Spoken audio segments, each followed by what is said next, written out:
Hey there, whether you are in person or you are a virtual student in film studies, I wanted to make a video to explain the other videos that are coming so that it's not one giant video. I'd like to break these up for you.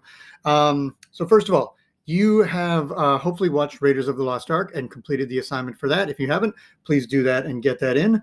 What you're going to do in the meantime then is we're going to be watching a couple other movies. In person, we're going to be watching Mad Max Fury Road. If you are a virtual student, I'm going to share it with you, and I'm going to strongly suggest that you watch that one. I'm going to make a video next, kind of explaining the background behind Mad Max Fury Road and why I think it's a good choice for us to look at. If you're not watching the videos from me, they give you the insight that you would be getting in class that I think is what separates this from you just watching movies and you taking a class to learn how to go deeper into movies. So that being said, I'm going to be making a video that I'll share with you shortly, taking you through Mad Max Fury Road. What you're going to be doing in the meantime is once you've finished Raiders, if you look through this document here, it looks like a big, ugly, intimidating document, but that's because you all have like a different pathway that you can take.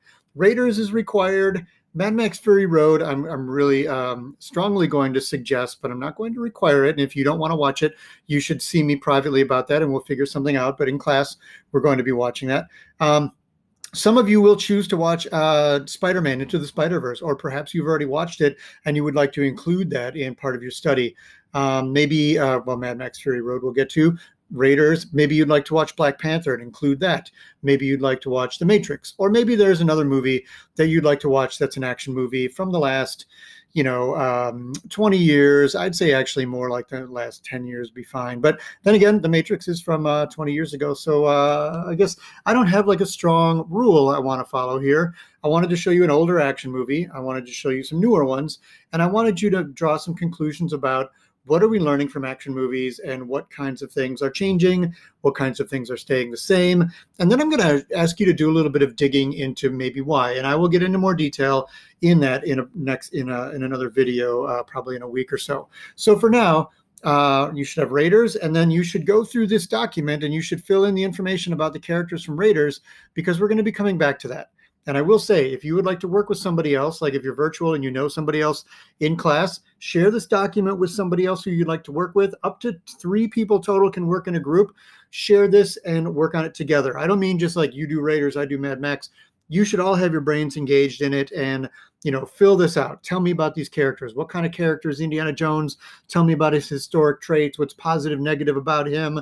Marion Ravenwood, Dr. Renee Belloc. If you think there are other important characters in Raiders, then include those. Once you have watched Mad Max Fury Road, I want you to do the same thing with that film. And then I want you to pick a third movie and fill this out for whatever third movie that is that you watch, whether it be Spider-Verse or Edge of Tomorrow was actually available. I didn't make a grid for it, but you could easily just delete one of these and add the characters. You don't need to put screenshots or anything in there. The purpose of the grid is to give you notes and for me to just see that you're reading and engaging with the stories.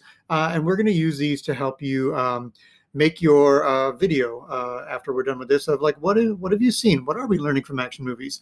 Are we learning things about men, women? Who are our heroes? Is it, is gender play a part of it? Does race play a part of it? Does it matter who's on the screen? Is it who's actually making the movies? Is it better for us if we see more representation? Or, I don't know what your conclusions you're going to draw, but this grid is going to help you draw those. Okay. So next up, watch for a video from me that details Mad Max Fury Road, and then maybe another one a week later that kind of takes you through the video essay and including how to make it. So please reach out to me if you're having trouble, if you're feeling overwhelmed, so that we can figure things out. But I'm excited to see what you're coming up with. I hope you're enjoying the movies, and I hope it's kind of like a nice break compared to perhaps some of the other things that you feel like you have to do. I'm asking you to watch movies and you get to watch those movies. So hopefully you are into it. All right, see you then.